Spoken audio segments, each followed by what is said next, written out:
From worst to first. Hi everyone, thank you very much for watching. Today I have the absolute honor and pleasure of speaking with Mr. Tim Edwards, multi-millionaire businessman, network marketing master distributor who has over 30 years of experience in mentoring and coaching. Tim has been a seven-figure earner in multiple business ventures, including traditional brick and mortar business ventures and the network marketing profession. Tim also recruited the #1 recruiting team out of over 1 million reps in 50 countries. He started his entrepreneurial journey at about 5 years old and has had a tremendous life story since then, with many highs and lows, many lessons learned. As mentioned, he has been a mentor and coach for many years and has coached over 200 of the top income earners in the network marketing profession and a lot more. So today we are going to be having a chat about his life, his career, and a lot more. I just want to say, Tim, thank you for agreeing to do this today, by the way. I do really appreciate that. I'm very grateful. Sure. Well, you're a great young man, and you're going places, and I love to see new rising stars, and so I'm excited for you. Thank you. Super. Starting at the beginning, I mean, what I'm going to start with this is to actually go back to really to the beginning, because from the perspective that your entrepreneurial journey, your business journey started at a very young age. Now, I've heard some people say 10, some people, I think Austin said 5 one time, but I'm not sure exactly. But obviously you started at a very young age. Can you describe that a little bit in terms of some of what went on, some of what your early business or work ventures were, and also the reason why, which I'm very curious to know, you were getting started in the business world at such a young age? Well, my dad had a landscape and lawn business that he started when I was very small, and I got to the age to where he had these big lawns he would mow, and what he would do, he had this riding lawnmower that he would sit me on. I was 5. He would sit me on the mower, and he would turn it on, and then he would let me go, and I would just go in circles and mow the yard, the main part of the yard, while he did the perimeter. And then when I got finished, I would yell. He would come stop it because I couldn't reach the brake because I was too short. I was too small. So I started off, making $5 a yard at 5 years old back in the 60s. And then we had a corner lot on our street. And one of my responsibilities was to do our yard. And my mom is a perfectionist, and I sort of inherited that. And so she made me do the lawn flawlessly. And since the neighbors started to hear that we had a lawn care business, and they saw me doing our yard, and it was perfect. And so they started hiring me to do their yard. So I ended up doing pretty much everybody's yard in the area in my elementary school. And it was kind of interesting because I was a little mischievous as a child. So I think school kind of bored me. And so I was always not really paying attention. And my teachers would, back then you could spank children and spank their wrist and, and things like that because it was just a different world. But they constantly told me I would never amount to anything because I was not focused. I wouldn't pay attention. I wasn't doing my schoolwork. And what was interesting is that after I got a little bit older, I looked up what the average teacher was making back in that year. And I was making more as a 10-year-old boy mowing than my teachers. And they were telling me I wouldn't be successful. So, and what's unfortunate about that is that sometimes we take on these labels and these things that people give us, not knowing what reality is and what our potential is and what's going on. So it taught me a big lesson about that, about, just doing, what you're called to do and get good at something and people will pay for it. And so, but that also showed me that, you can do anything you want, and at a high level. So don't listen to other people when they put a label on you about what your potential is.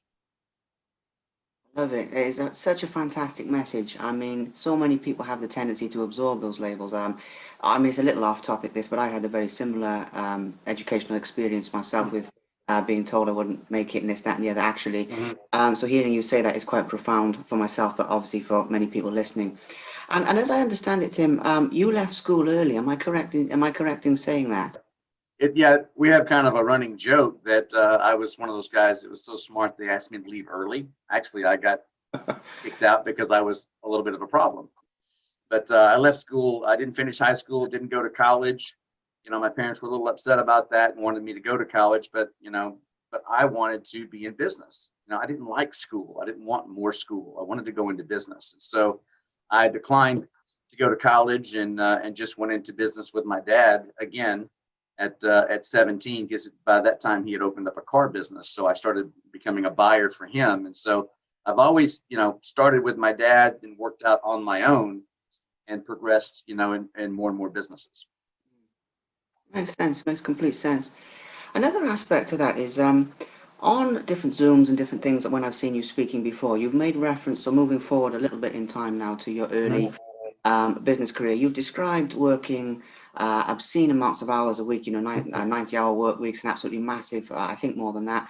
And, all these different things. And I know some of that was in more traditional brick and mortar. I know some of it was before the network marketing. But that ambition, to work as hard, to, provide for your family, to do these things, where did that come from? I can get the gist that a lot of it was instilled in your upbringing. I mean, that does come over obviously with the lawnmowers and things, but sometimes with questions like this, I don't assume that, because there might be other motivations in play. Your motivation to do well, does it come primarily from your early experiences that you've described now with the schooling, with your parents, or are there other factors involved in your level of ambition, if that makes sense? A little bit of both. I was very I'm very driven to do things well and to do things. I don't like to do things slowly. I like to do things quick and well, and I get that from my parents. So that they had a great work ethic. So a little bit of that, and also I had done the lawn business from 5, all the way up until, let's say, I was about 16. My mom wanted me to see what it was like to work for someone else. So she made me go get a job just to have that experience, right? And my first job was I delivered pizzas. And the frustrating thing about that is I had to show up at work at a certain time. Minimum wage back then was like $2.80 an hour. And you had people telling you what to do and how to do it. And you were making no money. And I was making $20 an hour mowing yards. When I was 10 years younger. So it taught me really early the value of being an entrepreneur, controlling your own destiny, not having other people tell you what you're worth and what you can make.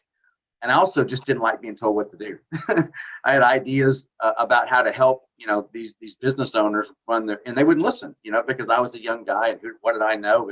But just people not listening to me, telling me what to do, not liking it, not having the potential to really to meet what I could make and just making, little amounts of money. It just taught me that, and so what was interesting is that I also played a lot of golf when I was young, and my mom would drop me off at the golf course and I would play all day and she'd pick me up on her way home. And what was interesting is during the summer, during the day, everybody you play with is someone who owns a business, because people that have jobs can't play in the middle of the day, right? On a Monday or Tuesday or Wednesday. So I kept playing golf with people that were entrepreneurs, and they'd ask me, well, Sonny, what do you want to do when you grow up? And so it just embedded in my mind, own a business, play golf.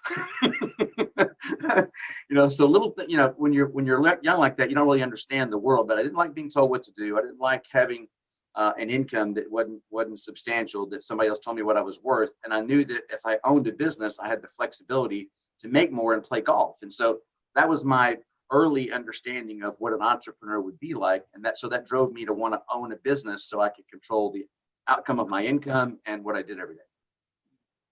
Makes sense. It's a powerful lesson, and I think it's a powerful lesson for people listening who, might still be in that position where they're in a job, they're being told what to do, they have that. I'm going to use the term helplessness in a lot of ways that comes with having a job, because you are at the beck and call of other people. So I really think that will open people's minds if it's a new concept. So moving on from that then, I mean, getting into the network marketing space itself and everything. I mean, I know you were already successful, very successful in business prior to that. I mean, you're 7-figure earner in your 20s. In fact, I'm actually going to start there. I mean, with the fact that you were a 7-figure earner in your 20s, when you began making it, when you began succeeding, in those early ventures. Obviously, I know it's not easy, but you were also having success at quite a young age. How did you feel? I mean, a lot of people talk about the practicalities of the amount of money and the this and that and the other, but I want to hone in a little bit on the feeling, because you'd put in all these years of hard work. People had told you wouldn't be anything. All these things were going on, and you'd effectively made it. And I know that wasn't the end of the story by any means. There's highs and lows since then, but at that point you'd sort of made it. So Mhm. when you first experienced that, what was sort of going through your mind at that time? What were you experiencing on a mental and an emotional level, if that makes sense? It was kind of a surreal experience, because I came from a regular background where my parents worked jobs and then they went into business, and so they had their own, controlled their own day and their business, but they didn't have a ton of money. And so I'd never experienced a lot of money. And when I got in this business and started making a lot of money, it was kind of surreal that things just sort of duplicated. So that's where I sort of initially became a real entrepreneur, is when I set out to build my own business, came up with a business plan and a systematic way to grow it, and it just was sort of exponential in how it grew, and it shocked me how big it got. And then all of a sudden this money was coming in. And I remember, because it was lean for quite a while, when you first start a business. I remember my first experience of, I went to Neiman Marcus, which is a really famous store here in the US that's kind of a high-end exclusive department store. And I remember going in, because it had been lean for so long, and I said, I'm just going to go in, I'm going to find some things that I want, I'm just going to go check out, I'm not even going to look at the price, I just want to see what that felt like. you know and I went and bought a couple of pairs of shoes and some other stuff, and it was like $3,000. It was like, but it didn't really matter. But it was like, I just wanted to see what it was like to go get exactly what you want and not think about the price, and see what that felt like, because I'd never had that before. Mm. So it was really surreal to feel that. I mean, I'll tell you something, Tim, about that really interests me. That is a powerful lesson in terms of the aspect of visualization, in terms of practical visualization, which is something I've come across successful people using. I use it sometimes myself. We'll get into visualization later on. That's definitely something. I just wanted to drop that in. That's profound.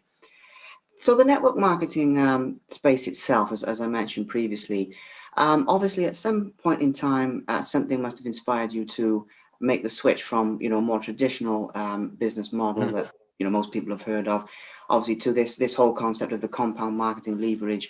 This whole concept that is obviously a lot of people have heard of, but not quite as many. Mhm. So in that beginning, how did you first come across it, and what sort of inspired you to take the leap into that side of things? It was actually, by accident. I had a new brother-in-law who had just married my wife's sister. He joined the family, and I was working this business that we talked about, that where I was making, a fortune. So I was up at 3:45 in the morning, at the office at 6, worked until 8 p.m. Then I was on call all night, and I'd done that for about 4 or 5 years with no vacation. So it was wide open. And I had, my biggest client at the time was Xerox. So they called me every hour and a half all night long and woke me up to have something expedited for them. So it was really it was an all out effort to build that business. And so I was in the middle of that business, and then he marries into the family. And back in that day, I was not real fond of salespeople, because people would call me at the office all the time and act like someone else would answer the phone, and they'd act like they knew me. And I told them, nobody that calls here will know me.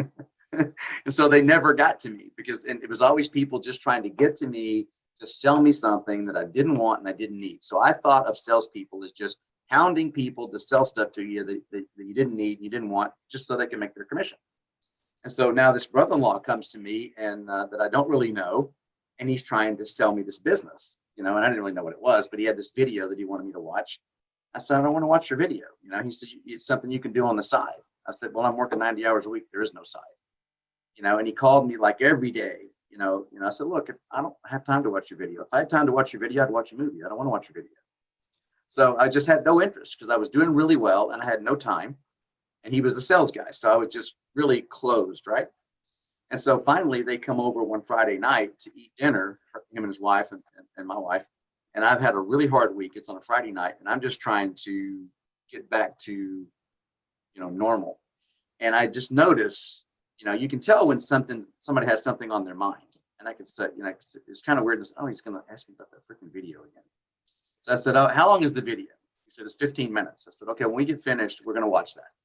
So I was just going to get rid of him, watch the video, and then get him out of my hair because I was sick of the video. So we go back to the back part of the house and we put this video in and we press play, and they started talking about leverage and building a business that you can make yourself unimportant to the creation of your income. You can do this without employees and without receivables and without an office and without a commute, and then you have this recurring income when you can take vacations anytime that you want, and this guy was talking about this while he was walking out through his house, and he walked out by his pool, and then he opened the gate and he was in the middle of a fairway. And as I said, I grew up on the golf course.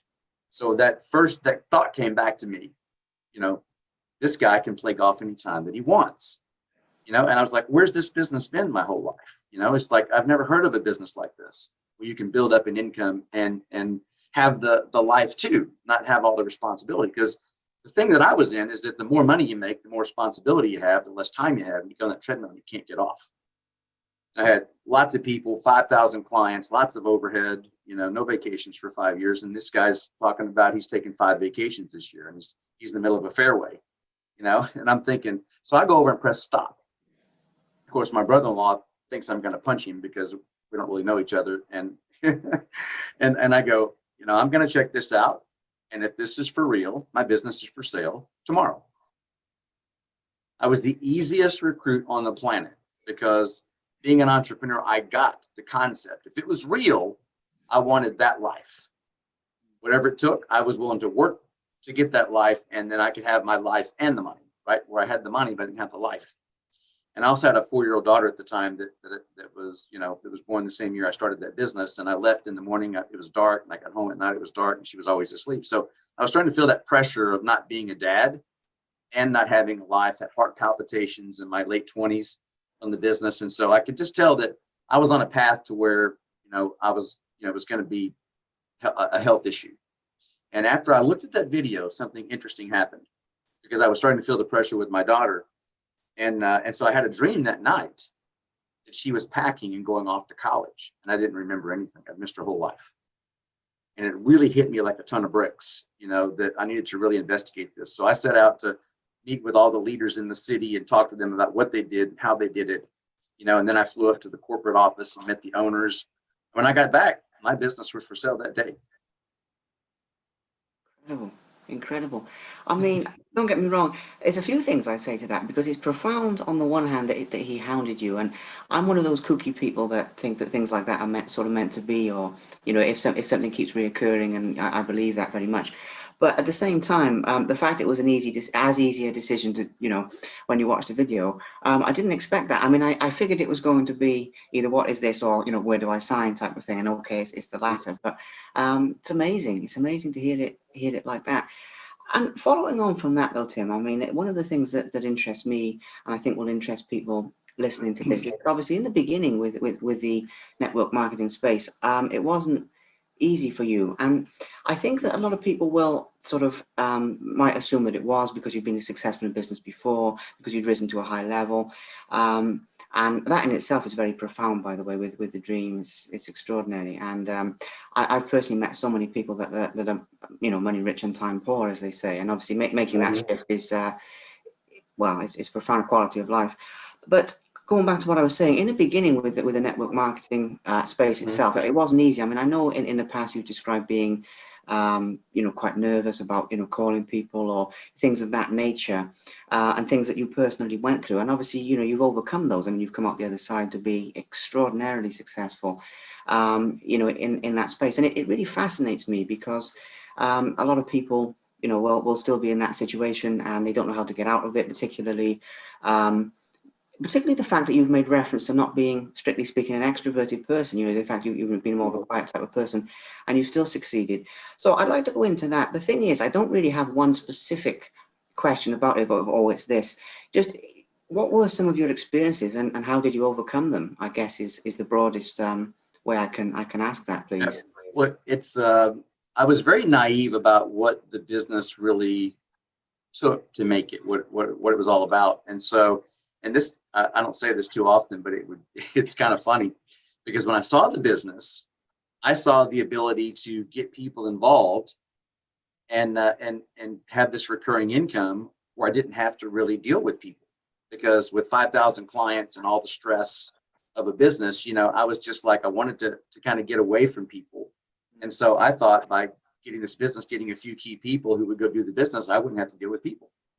And that's how little I understood about the business. And then so I sell the business, and I remember coming home that day, and I walked out of my yard because I hadn't had any time in 5 years, right? So I just sold my company, and I go out and sit in the swing and just swing for a minute. I'm thinking, this is what it's like to be free, you know? And then it just kind of a panic attack that, you know, I still got to build the business. So then I start, and I think about, you know, because I'm a very strategic, very, very, very much a planner. So I started trying to create a plan, and then it dawns on me, you know, I start talking to people, and you think, you know, hey, if you're in an anti-aging business, who doesn't want to look younger? You know, if you're in a business where who doesn't want to make more money? Who doesn't want to have 5 vacations a year? So to me, it made total sense. I thought everybody would be interested. And when I started talking to people and nobody was interested, it was like a shock. And then I'm thinking, I'm in trouble here because I don't know how to really talk to people.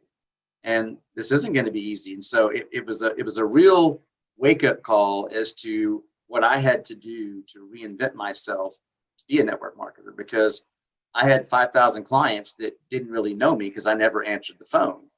So I didn't have a big list of people. This was pre-social media and internet. So there was no internet or social media. So I don't have a bunch of people to call, and I don't know how to talk to people, and I got to build a business. That's kind of problematic. So having to learn to talk to people and reinvent yourself and become a network marketer was probably the hardest thing I've ever done. So in my success people didn't care what I'd done before. You know, that's a different business. So what is this business? You know, what are you going to do for me? And I didn't have a clue what I was going to do for them. You know, I just thought people would jump on it, get their friends involved, and it would be easy. So I didn't really have a clue what it consisted of. So it was a real wake up call. Again, it's very, very profound. It's another thing I've got to sort of hone in on with that is in terms of I know there's quite a few factors that come into learning and improving as a person. There's a lot. I mean, probably more than, you know, we can talk about them all now. But in terms of some of the key things that you did, I mean, I love, you know, some of what you say about meditation, visualization, mindset, and some of that side of things is fantastic. So I'm sure that probably came into it. But you know, and I'm actually going to tie this into giving advice for people watching or listening to this as well, because you know, to go from worst to first, is another thing that you know, a phrase you use, I love, from worst to first. You know, it's an incredible thing. So what were some of the sort of essential, you know, like when you're cooking, like some of the essential ingredients that went into that process becoming worst to first? What would you say were some of the absolute key factors? Well, you know, the first thing that has to happen is that you've got to just start talking to a lot of people. You got to get into some kind of conversation to see who might be open to what you're offering, so that you can have that further conversation to see if it's a fit.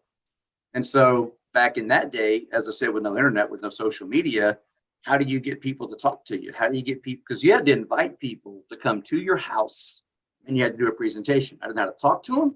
And if they came, I didn't know how to do a presentation either. So imagine talking to people that you don't know from Adam and trying to get them to your house with very little information, and then do a presentation you don't know how to do.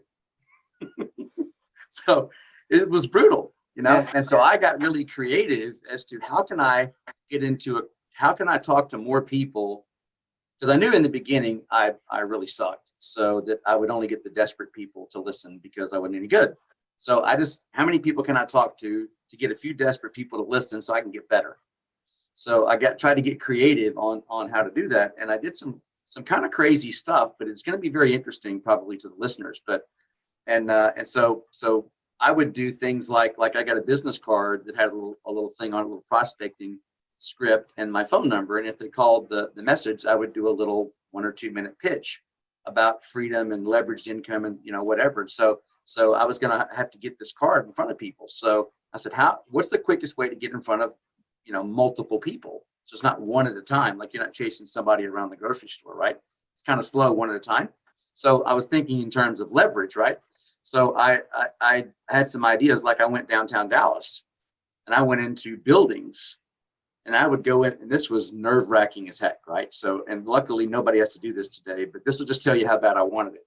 I would go into elevators and it would be full of people going to work at 8 a.m.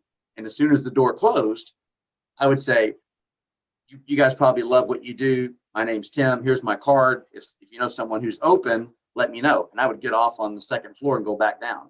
You get on another elevator with 10 people. And I would do that over and over and over until they kicked me out of the building. And so I would prospect 10 people at a time every minute or two. Right? So I'd get 100, 200 people a business card before they kicked me out of the building.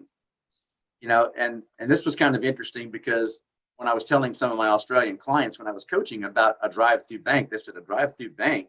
I thought the whole world had drive-through banks, but I guess they're not everywhere. But here you can actually drive up to a bank, you know, pre-COVID, where you can actually drive to a little machine, and you see a little building there with 6 or 7 tellers that are behind the glass, and you put your deposit in the thing, and it shoots it to this little room, and they take it out, and so you don't have to get out of your car.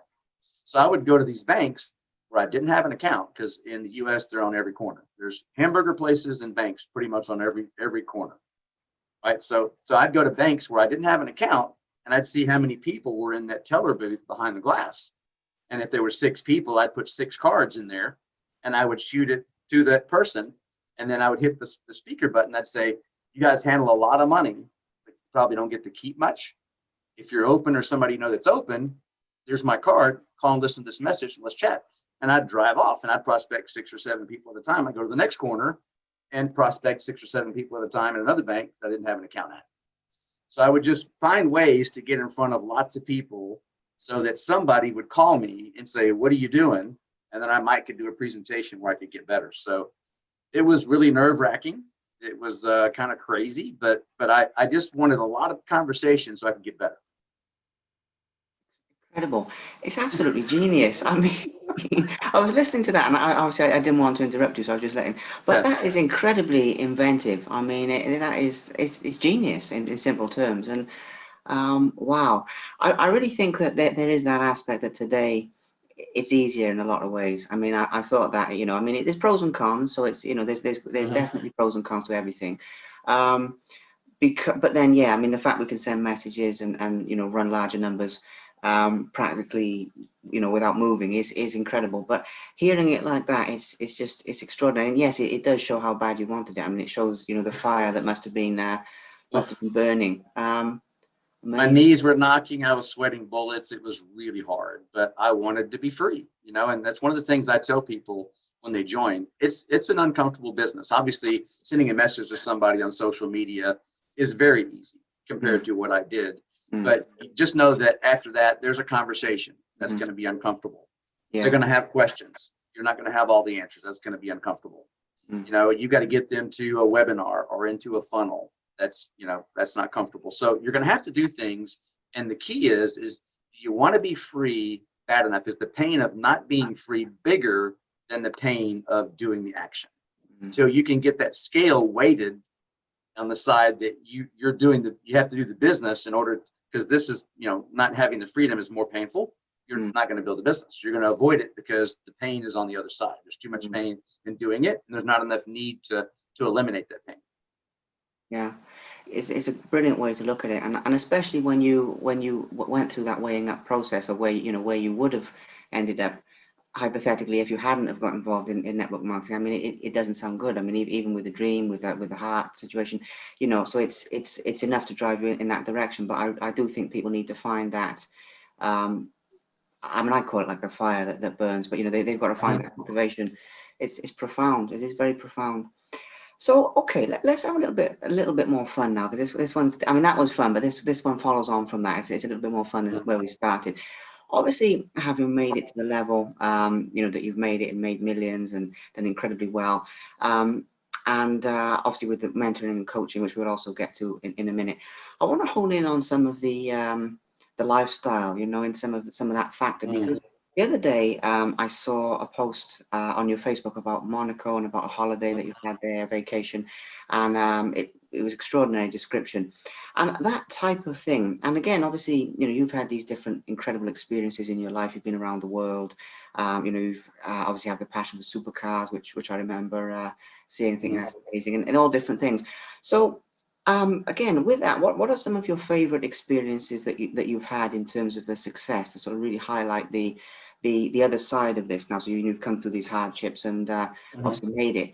And in your own words, Tim, I mean, but whichever ones stand out to you, some of your favorite moments of that type. What's cool about this is that it's interesting how I'm sort of where I am, because I got in the business to be free, right? So freedom was the motivation. And then once I got in the business, I realized I'm going to have to not only learn the business, but mentor people so that they can be productive enough to create the income that I need to be free. So that's how I became a mentor, was because I had a goal to be free. So my passion to be free led me to my purpose, which is mentoring. I didn't know I was a mentor until I had gone the whole gamut and taken off for 8 or 9 years and just collected and traveled the world and built my dream house and got the dream cars and country club membership and played golf. Then it dawned on me that, what else is there, right? And I missed the interaction with leaders. And so that's why I wanted to coach, because I could be involved in helping other people reach their goals, but not be involved in the day-to-day business, because I wasn't really ready for that again at that point. But as I think back, when you have those experiences, whether it's your favorite car or your dream bucket list trip or your dream house or whatever it is, the things that really floated my boat the most was actually we'd have an event where we'd have it at the hotel. We'd fill up, my group would fill up a whole hotel in Dallas, the biggest hotel in Dallas, and we'd have the ballroom, and corporate would actually come to my events and support us instead of us going to corporate, because the team was that size. But having to park the cars at the hotel and giving people rides in the cars to give them the vision of having it, I remember that. I remember we would have me and another one of my top leaders. We had nice size houses, that could hold a lot of people, and so we'd also have a get together after each event where half of the people would take 6 or 7 buses to her house, and half of the people would take 6 or 7 buses to my house. Every hour we'd have 6 or 7 buses full of people, and they would hang out, and we'd order pizza for like 1,000 people, and she'd do the same thing at her house, and they'd spend half of the day at her house, and then we'd switch, and half the people so we'd go like that. So, but having people walk through and dream about, you can live like this. It wasn't like talk or a picture. It was you were there, and you got to hang out with us, and you got to ride in the cars, and you got to go play golf with us. And so the things that you do with people that let them see, because it's like being a fly on the wall. Once you experience it, you can't stop. When it's just a dream board, it's sometimes you can say, oh, it's kind of painful, it's kind of slow, and you're inconsistent. But if you get to live it a little bit or get a taste of it, it's really difficult once it gets in your blood to not follow through, because it drives you crazy. So having other people experience the things that I got from success was the best part, not me getting them. Yeah. Amazing. I mean, there's a few things I'd say there, Tim. First of all, it's extraordinary. I sort of expected it in a way, but it says a lot about you that the most wonderful aspect of that is not so much what you've gained yourself, even though that's amazing, but what you've given. And I really, really admire that. And I always have, since we've met. But I'm glad you gave that a mention. And obviously the other thing is, the physical experience. They do say that when you've had an idea and when your brain sort of expand into that new idea, it can't shrink back to, what you knew before. And it is a powerful thing. I've experienced that actually on a physical level as well. And even though a lot of it's been in the sports arena with being around world champions and very, very successful people, and you can't let it go. I mean, after that you can't let it go. You just think, okay, their vehicle of getting there was different than what mine will be or what someone else's will be. Great, but at the same time the principles are the same, and you just you can't. And I think that's really beneficial, because I do see a lot of people, and I just wanted to hone in on this, who don't really keep it in front of them enough. They don't really keep it. Whereas obviously, if you've had the experience, it's like I say, you can't let it go. And it's that's not really a question, but it's a powerful lesson. Yeah, it's like if you're a fan of racing, right? Mm, That's one thing to watch it on TV or even go to an event. But let's say your favorite driver says, "Come on, get in the car," and then you go around the track yeah. with with your favorite driver. That's a whole different experience, Mm, and so it's just a whole different level, because really the business is about how you make people feel. mm, And so it's, people think it's working and selling and prospecting. It's really how you make people feel. So if you can get in touch with people and their problems and solve their problems and get them to feel that you're going to solve their problems, it's very easy to do the business that way. And same thing with, if you can get them to give them a ride or hang out at the house or go play golf with you, it's just completely different than hearing it from the podium or mm. having it on a dream board. So I would highly suggest to people, get out and experience things with your mentors and your leaders, because that you won't be able to get out of your bloodstream. Mm. Absolutely. When it's a 3D experience, yeah, absolutely, I agree. So okay, so moving on from there, then I do want to get into the mentoring and the coaching. I've got a handful more things. There's not lots, but there's one or two. So one of the things with that is the mentoring, the coaching, the helping others, giving back, and that's one of the things when you got to the top, and you described that you started giving back. And in the simplest way, giving back to people, mentoring people, coaching people, helping people fulfill their potential, whatever term, different people use different terms. It obviously means a lot to you. So in your own words, what does it mean to you? I mean, from the outside looking in is one thing, but obviously you're the person doing it. So in your own words, what does that being a mentor, being a coach, having helped all these people that I mentioned earlier, coaching the top income earners and things like that, in your own words, what does it actually mean to you personally?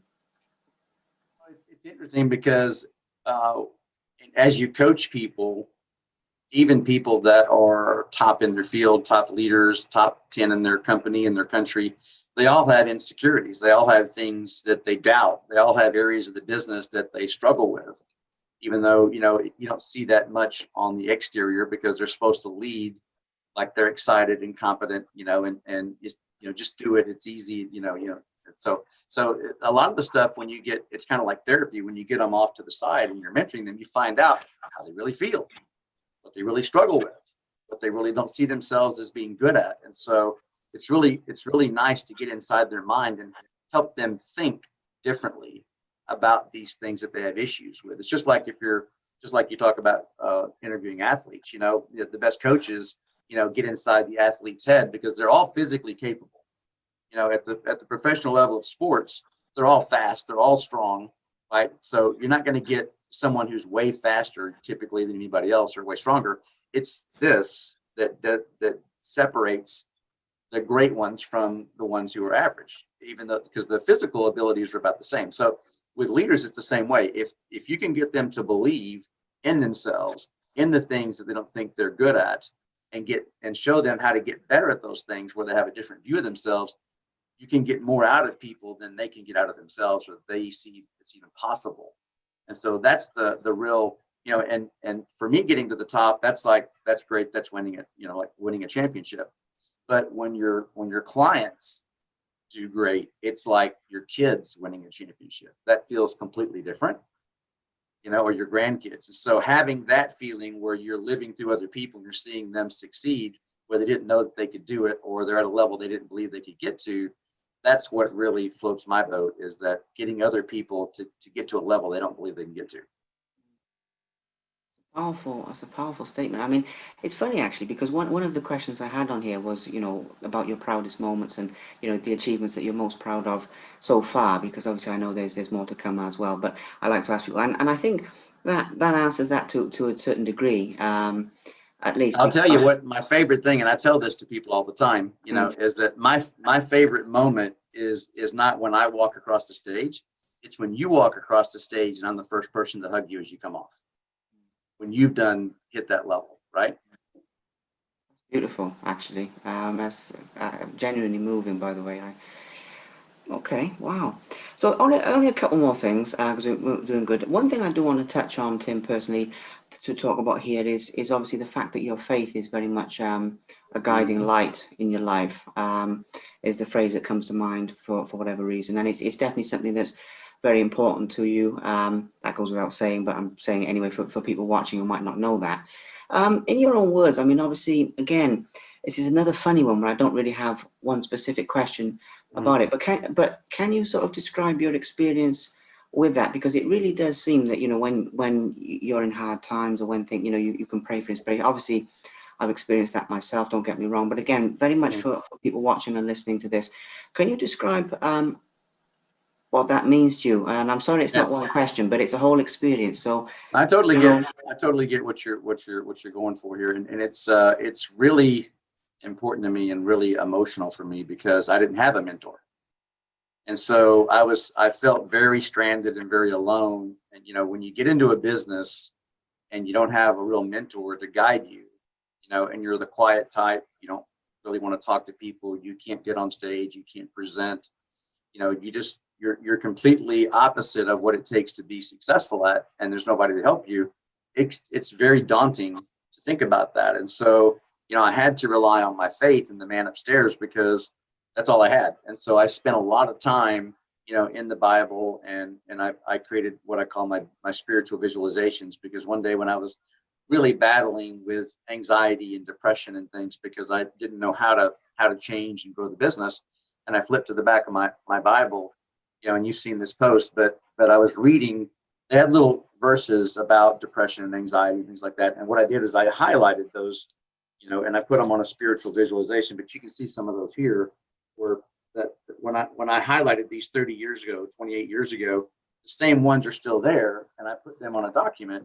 And that was kind of so I would read those back to back to back, the ones that I pulled out and highlighted. And I just felt like he was speaking to me because it flows so perfectly. It's like, okay, if, you know, I've given you the ability to do whatever you want to do. If you're focused, if you believe, if you have faith, if you keep going, I'm going to put what you need to learn in front of you. I'm going to put the people that you need to meet in front of you. And if you don't stop, you will succeed. And so that's what I got from that. And so I could read those and it would calm me down a little bit so I could get rid of the anxiety and just go prospect people, knowing that he's kind of got my back if I don't stop, you know, that, and I actually had a meeting with my pastor, and you know, because network marketing is a strange business, and there's other people in the church that had come through the church and prospected people, and they didn't stick with it. And so he didn't have a great view of the business. And so he was sitting down with me because I had a really successful business, and then I left it to do this. And he said, "Tim, what makes you think you can do this?" I said, "Well, there's only two things that can stop me. That's God and me, and we're both on my side." And he was just silent. So just having that faith that if you don't stop and you're willing to go through the people to learn the skill and find the people that because I said I know other people out there want to be free. So all I got to do is get good at talking to people until I find people that want to be free, and they're going to join me because they want out of their business or their job like I do. They want to be home with their daughter like I do. They want to play golf like I do. And so I know they're out there. I've just got to learn how to talk to them, because you can't tell me they don't exist. Because I knew at the time there were millions and millions of network marketers. I just didn't know how to attract those people. So I had to just be tenacious, rely on my faith, and know that would change if I didn't stop. And the only thing I had to rely on was my faith. powerful. And once again, I know I keep saying that, by the way, but everything you're saying, it is, and I knew they'd be amazing answers, but some of them have blown me away. So I'm just sort of thinking about it as I'm asking the next one. But it is, and again, for anyone watching, listening, whatever, I mean, faith, it goes such a long way. Let me put it to you this way. I mean, I know people of all different faiths, you know, and obviously I have faith myself, but talking about in my circle of, you know, Christians and Muslims and Hindus and whatever. But then I compare that to the people that, you know, don't believe in anything, and okay, there's a lot of those. I probably more so in the UK, but I'm not sure. And they have a much harder time. And it's one of those things where when people get out of their own way and they let the inspiration come in and they let it flow, you know, I always say it's like a compass, you know. I mean, it's like sort of like an internal compass where it's sort of saying, you know, this is the right direction, this is the right direction. And I don't mean a moral compass. I mean, although that's obviously part of it, but I just mean the inspiration that can come in if you let it. But then one of the things that really struck me about what you said there is you had to get some of the anxiety and get some of the, you know, those problems, some aspects of yourself out of the way first. Yep. the inspiration to come in. And again, I wanted to highlight that it's not a question, but it's a powerful thing, because so many people, and I've been guilty of this, many times, we do get in our own way. We don't sort of humble ourselves enough to say that, that this inspiration is going to come in from upstairs. It's going to come in from wherever. And you meet the right person at the right time. I've had experience where people ring me out of the blue with something I need, at exactly the right time.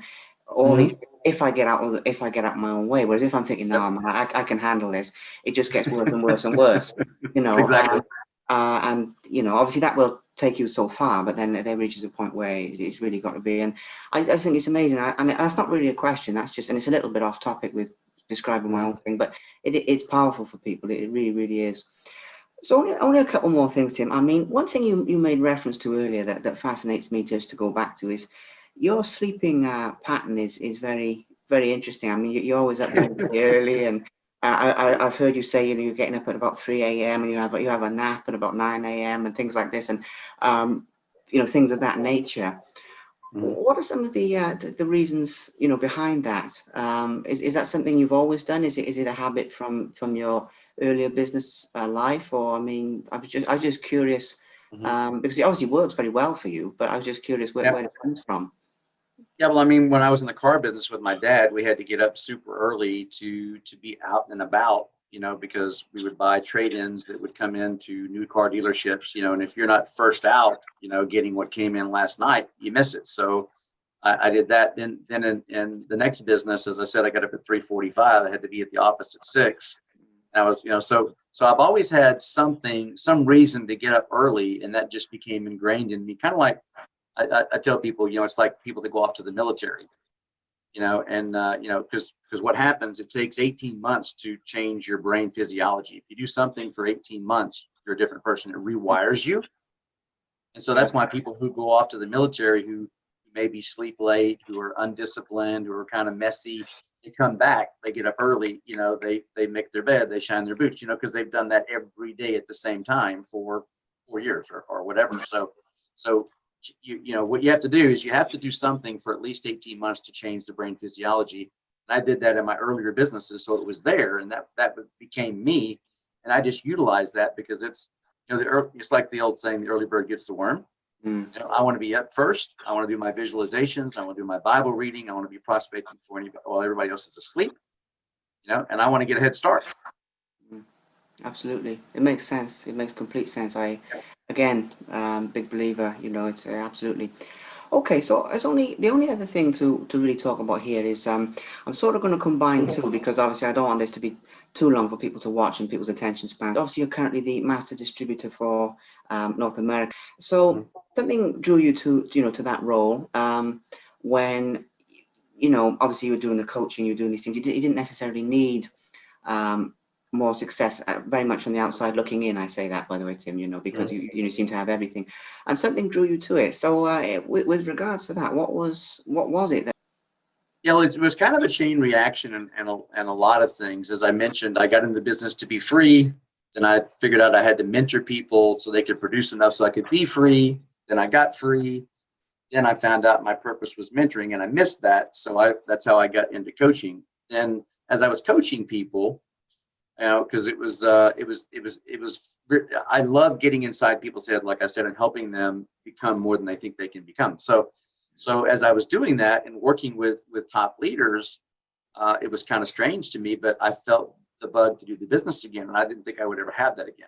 I'd been out for over a decade, and I'd had lots of offers from owners and top leaders and other master distributors to join, and it never interested me in the least. But working with top leaders closely again for a period of about 24 months, it got back in my blood, and then I was a little upset because I had a really cushy life. I was coaching 2 or 3 hours a day, 4 days a week, working out, playing golf, and traveling, and so it was just, it was a dream life. And to feel like I needed to go do the business again, or felt compelled to do it, I was a little upset because I knew I had to give up my cushy life, because I know what it takes to make it, right? You've got to be focused, and it's an all-consuming thing. So I was felt pulled to do it, and I was actually laying on the floor in my living room and looking up and thinking, oh, And I didn't really want to do this, but I felt like I was called to do it, and I was a little upset about it. And this thought came to me.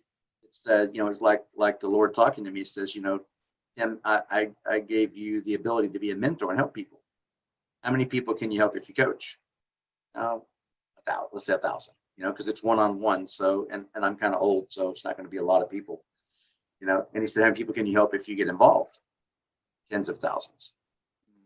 I said, okay, I know why I'm called to do this now. I need to go help people. And I had some clients at that time also that really needed help, that weren't in a situation they could probably pull it off themselves. And so I felt called to help people and to get back involved and really impact more lives than I could through coaching. I was wasting my God-given abilities. So that's what compelled me to get back in.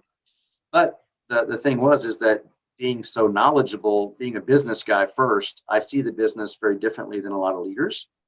I look at things like, price points and timing and conversion and things that are more business than network marketing. Is just get excited about a product and go talk to people. You don't worry about that stuff, So it's a lot of very surface stuff that's not very deep on a business level. And I thought of it as a business. So when you think like that, it's hard to find something that excites you because you know too much and you focus on too many things. So as I was coaching these people, I got to see inside of all the top brands. So I knew what everybody's pay plan was like. I knew what their price points were. I knew if they were a young, struggling company.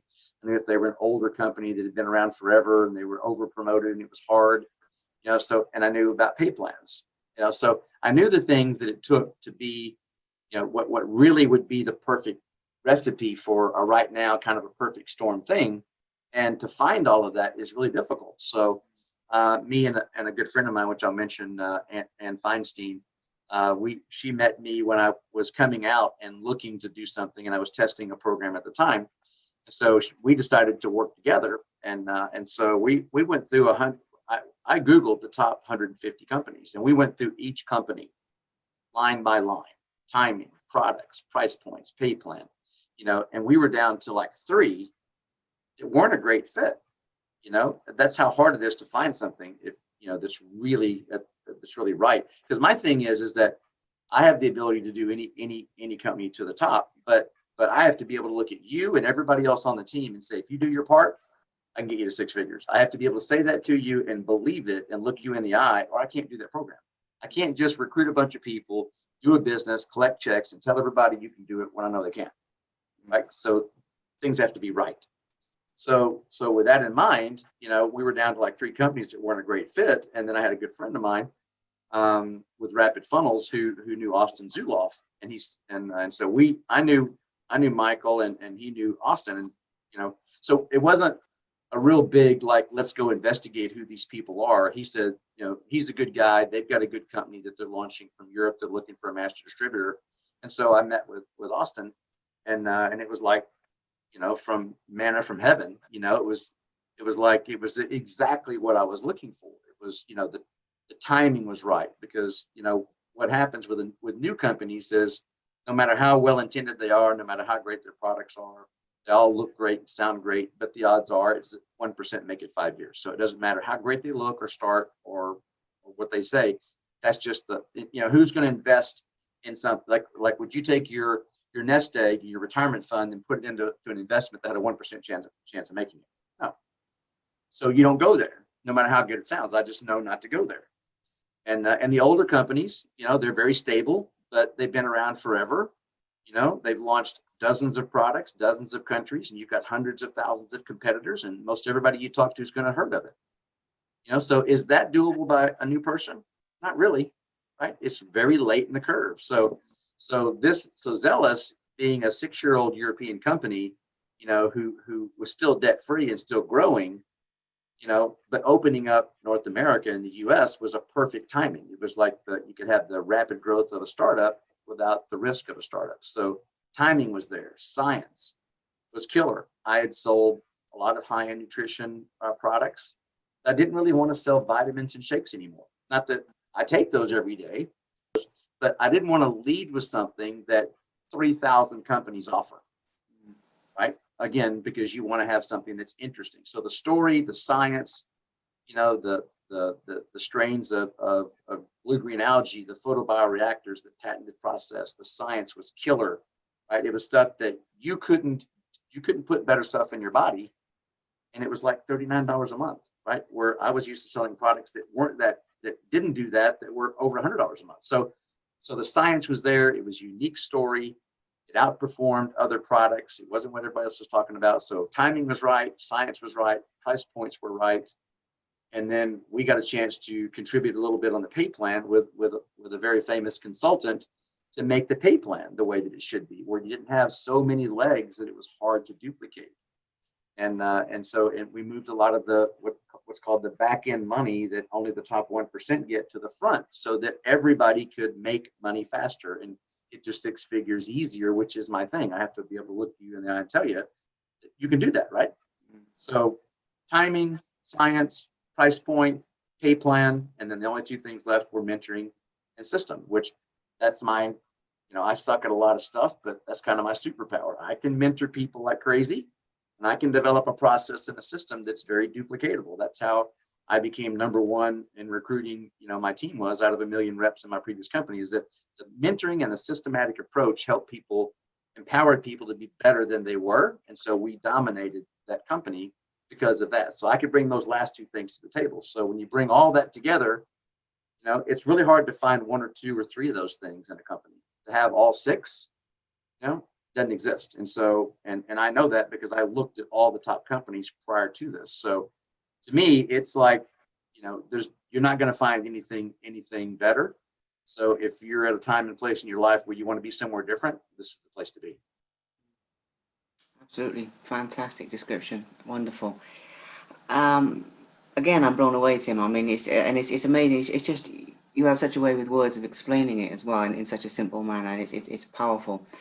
Last thing then, before we wrap this up, is obviously future plans, because one of the things about it is that we spent time looking back, and we've which is wonderful. But I'm one of those people that's always looking forward and things like that. And I know you've still got some big ambitions.